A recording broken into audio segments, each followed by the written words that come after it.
and welcome to the Wool & Twine Fiber Studio YouTube channel. My name is Jule and I am the dye and maker behind Wool & Twine Fiber Studio, which is a small creative space located here in northern Germany where I play with botanical dyes and natural yarns. Welcome to a new video of mine where I want to tell you a little bit about a new yarn base that I have been creating over the past couple of months and that is finally launching soon for the first time. So I thought I would give you a bit of an overview about this base, what it's all about, what was the vision behind it, and how I created it. So without further ado, let me start sharing a little bit more about what this base is all about. So first of all, I should probably give you some hard facts about it, and let me just start sharing it like this. This is it in its different states. So in spinning fiber form, how it is before spinning, and then in the two yarn weights that we got it spun into, the sport weight version and the worsted weight version. So this one is called Solace, and as mentioned, it will be available in different forms. So the spinning fiber version is just spinning fiber in 100-gram increments. Then the sport weight version has 350 meters per 100 grams, and the worsted weight version has 230 meters per 100 grams. And all of these are the same blend. And the blend of Solace is 75% rambouillet and 25% brown bluefaced leicester fibers. I'm showing the spinning fiber here because I think you can see it a little bit better. So this is 75% white rambouillet fiber and then 25% of a brown bluefaced leicester. And what this resulted in is an incredibly special yarn. I will tell you a little bit about how my vision was for it and why I chose the fiber blend as it is. And then I will also show you some of my swatches and a sample that we made, just so you can get a bit of a better idea of how it behaves and whether it is for you or not. So without further ado, let me tell you a little bit about the vision behind it. So when I was creating Solace, which by the way is called Solace because it is an incredibly gentle and soothing feel, and it kind of had this association for me to be very soothing, calming, and comforting. So I decided to name it Solace just because that depicted what I really was envisioning and dreaming of in this yarn blend. And because my whole idea behind this was to create a blend that would both work with my ethics of, choosing sheep breeds and that are maybe not that common, and introducing them to you and having very special blends, as well as sourcing them as sustainably as I can, and making sure that every step of the process is as sustainably done as possible, from sheep to skein. And at the same time, I wanted to try, because I think there is often the misconception with sustainable yarns that they need to be rather rustic, or like to some people who might be sensitive, it might feel itchy or so. And I kind of wanted to create a yarn that would be as next to skin soft as I could create it. And obviously, I also say that in many videos, this is very subjective, and obviously softness is a very individual topic, and however you might perceive it might be different from my perception.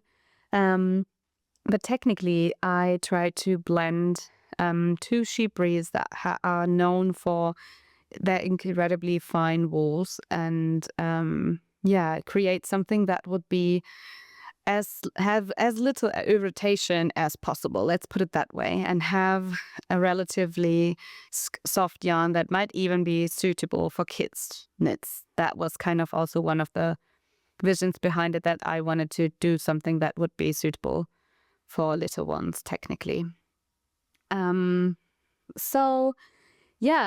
the fibers that I chose. So as we all know from all of the non-merinos fibers, the bluefaced leicester is usually understood one of the softest fibers out there. And I always like to use colored fibers in my yarns because, first of all, I like to dye on non-white yarns.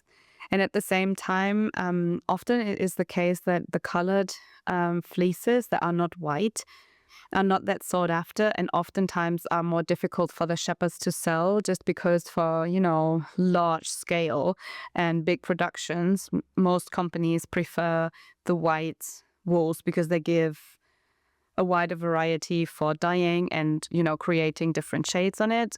So usually the colored fleeces are, valued less in the wool market, if that makes sense. And I kind of want to change that and, make use of the colored fleeces as well. And so I guess, especially for me who really likes to also dye on the non-white basis, I see this as a bit of my my contribution, and hoping that I can maybe, help people sell these less sought after fleeces more easily. And then the bluefaced leicester is obviously one of the most lustrous and considered soft fibers in the world. And then I also wanted to add something, with even shorter of a staple length, because the shorter the staple length, oftentimes lesser long hairs can stick out of a yarn that might be irritating. So the shorter the staple length, which is also why merino is very well loved in the fiber world. The less irritating a yarn would turn out most of the times. And one of the fleeces that is known for its incredible softness as well as crimp and, just overall very lovely handle is the rambouillet. And it was a fiber that I hadn't used very much before. And I kind of wanted to know more about it because I knew that it is a very old breed. But I kind of thought I would share a bit of its backstory with you because I think it's quite interesting. So with how the rambouillet actually came to life, or how this breed evolved, was that for a really long time, hundreds of years ago, the main fiber source for wool, at least, or for breeding very good quality wool, was Spain. And in Spain, Spain is actually where the merino was kind of bred for the first time and where the merino came from. And so the Spanish wool industry actually is, and we're talking timing-wise, we're talking something in the 1700s. Spain was known for its incredible fleece quality from the merino sheep, and they were really protecting those flocks of local Spanish merino sheep. And it was actually forbidden by law to sell any Spanish merino sheep outside of Spain in order to protect the local wool industry. Up until mid-18th century, when Louis XVI of France was actually convincing Charles III of Spain to sell him some of his merino sheep in order to improve some native flocks in France and do experimentation on wool quality and sheep breeding.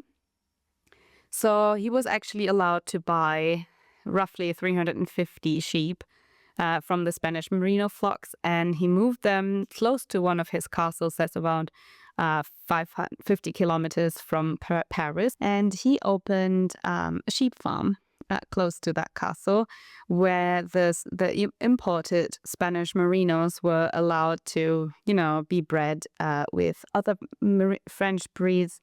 And kind of improve. His goal was to improve the fleece quality as much as he could, while at the same time making them, withstand the weather conditions a little bit better, and also becoming a little bit bigger to also have the benefits of meat production, obviously. However, the center of his research and trying to optimize the breed was still the wool.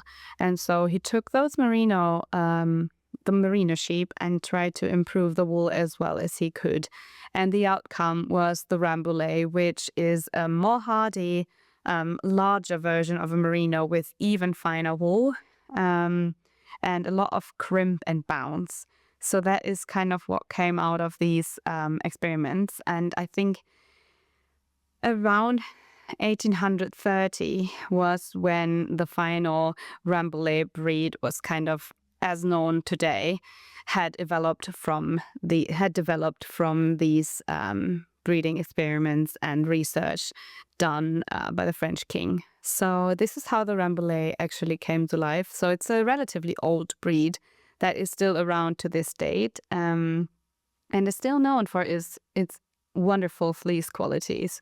So yeah, I definitely would say that one of the main properties from the rambouillet that is also like in this yarn blend is its extreme bounciness and softness that is on the, from the softness character more on the sleeker side. So it's not very halo-y. It doesn't have much of a, let me show you the skein. It doesn't have much of a halo. It's almost like sleek, but also not sleek in that sense because it has this much bounce. As you can see, it's super, super squishy. And that makes it very special, I think.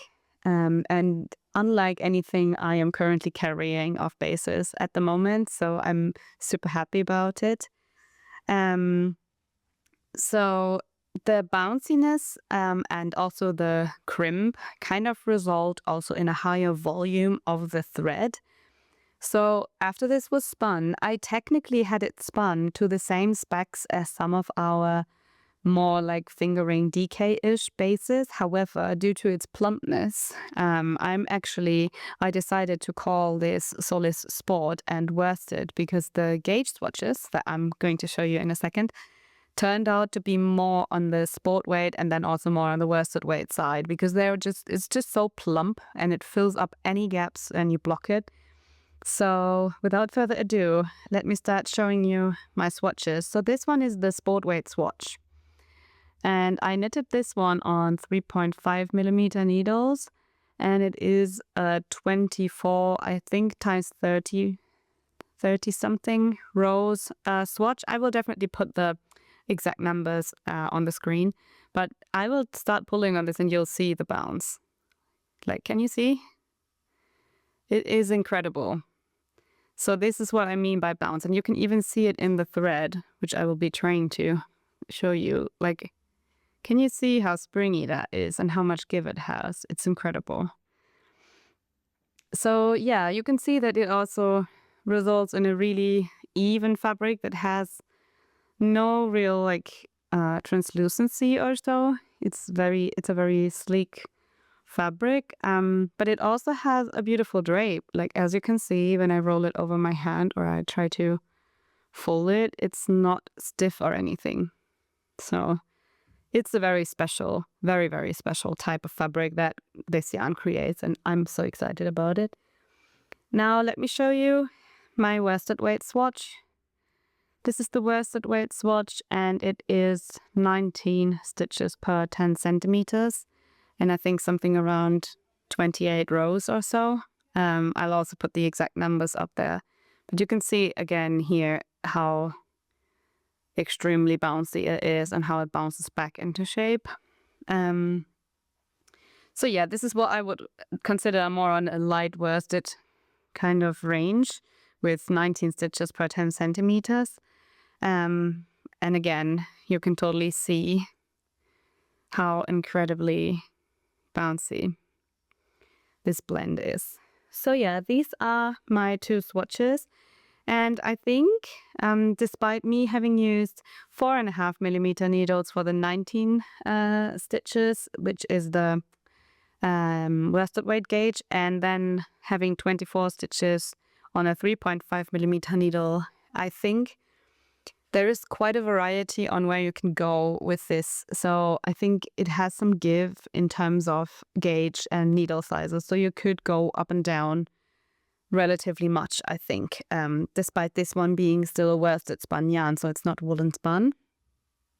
And I'm just super, super happy because what I really love about this is the bounciness, and I think it's great for hats. Like, do you know this feeling when you want to have a hand knit hat, but the yarn you're knitting with kind of doesn't have enough give to like stay snug over a certain period of time? I think this one would just be perfect for this, for hats to just sit snugly on the head. So yeah, these are my swatches in the undyed colorway. And yeah, I'm super happy, and I hope these actually show you this very special yarn quite well. I should also mention that the makeup of the yarn, I don't know if you were able to see that in the swatches, but I'll also show you in my cakes. So the sport weight version is a 2-ply, as you can see here. And the worsted weight version is a 3-ply. So just so you know. And to even show you this yarn a little bit better, I also have a little sample here for you that I want to share with you, just because I always like to have it also knit up in a slightly larger piece, so I really know how it would behave. And this one is the Lulu slip over. I'm sorry, it's a bit wrinkly. I have been wearing this one, but it's the Lulu slip over by Petite Knit. And this one is knit in the worsted weight version. You will now obviously say, oh, but this pattern calls for a DK. Yes, you can also knit it on a DK weight gauge. It's fine, whatever you prefer. But this one has been worked for, I think, a 20 stitch gauge. And it worked perfectly fine as well. It's not stiff or anything. You can see how nicely it drapes and how bouncy it is. And you can also see how extremely even the fabric gets with this yarn. Which is also why I consider this one being a really good yarn for beginners, because especially if your attention isn't necessarily super accurate at this point and you might be just new to knitting, I think this yarn can be really good at, evening out your stitches. But yeah, I was talking about the sample. So it has these beautiful details for the shoulders that go back down. And other than that, it's a relatively simple slip over with very large sleeve openings. And actually it's knit in pieces. And then you just button up the sides, which I actually really, really like, because as you can see, I love to wear my dresses with relatively wide sleeves. And this type of shape gives a lot of, wiggle room for any wider sleeved garments underneath, and it's super easy to layer. I will also insert some clips of me wearing this piece just so you can see how it looks worn, but I really, really love layering it over dresses and just adding a little bit of warmth when I'm, at my desk in the studio editing videos or whatever I'm doing. So yeah, this is my Lulu slip over. I will add all details, how much yarn was used, and the needle size and all that jazz. I will add everything to my Ravelry project about this. So if you're curious, you can definitely find it down below in the description box, where I will put the link to the project. If I'm not mistaken, I think this is a size 5, which usually is the size I go for because it's, an oversized fit on me with my chest circumference. And this one definitely turned out super great. I also love how neat the armholes look with the Italian bind off. It literally looks almost store-bought. Not that this is, I don't want to say that's the aim we're going for with hand knitting. It's not meant to be perfect, but I think it just shows how perfect and even this yarn just turns out. And as mentioned, it also has a high collar, and I've been wearing this quite a few times now to double check how I would feel about wearing this next to my neck, and I literally, I don't feel it. It's so soft, and I just absolutely love it. Yeah, guess you can see how excited I am about this, and I could not be happier with how it turned out. I had this around the studio for quite some months, and I was waiting for the right time to launch it because I kind of felt, I don't know, I wanted to give it enough time to unfurl and for me to get to know the space a little bit more. So yeah, I wanted to give it some time. now I'm incredibly happy to finally release this into the world. And yeah, I am excited. I am planning on casting on another project in this space very soon. Not sure about which one, but if you need some inspiration on what to knit with this yarn, I have curated some patterns for both of the weights of the yarn that you can find in little Ravelry bundles that I curated, and I will link them down below just so you can reference them and get some inspiration on what I think would work great in this yarn.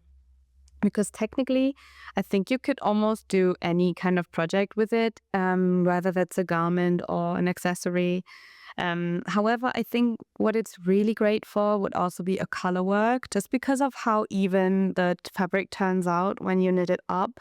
I think having it in a color work and having it fill in all the gaps, would just be so pretty. And yeah, I guess it would be a great opportunity to, if you're new to color work, to try it with something that might be, blooming and helping with tension issues.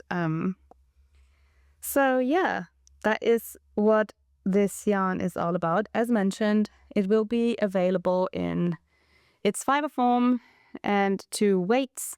So the sport weight version with 350 meters per 100 grams, and then the worsted weight with 230 meters per 100 grams, which also ends up being quite economic in that sense, because you can go quite far with this relatively large gauge. So you're still getting quite a few more meters than you would get in a traditional worsted weight yarn. So I guess that makes it quite efficient, if that makes sense. So yeah, that is it. And that is its natural color again. And yeah, the first batch of this base is launching now in January 2026, which is when I recorded this video. And I will also add all of the info about this base to my base page, where you can reference meterage, fiber blend, and all the details again in written form, just in case if you need a little reminder on something. But yeah, that is it so far about the new Solace base. I'm so happy about it. I hope you will love it as much as I do. And as always, if any kind of questions are coming up, or if you're unsure about something, you can always drop me an email at hello@woolentwine.com. That is also linked down below. And I'll gladly help you understand a bit more about this beautiful new base that I'm incredibly proud of and can't wait to share with you very soon. So I guess that is it for today's video. I hope you're having a good time listening to me ramble about woolly things. And yeah, I guess until the next one, all of that is to say happy knitting and have a good day. Bye.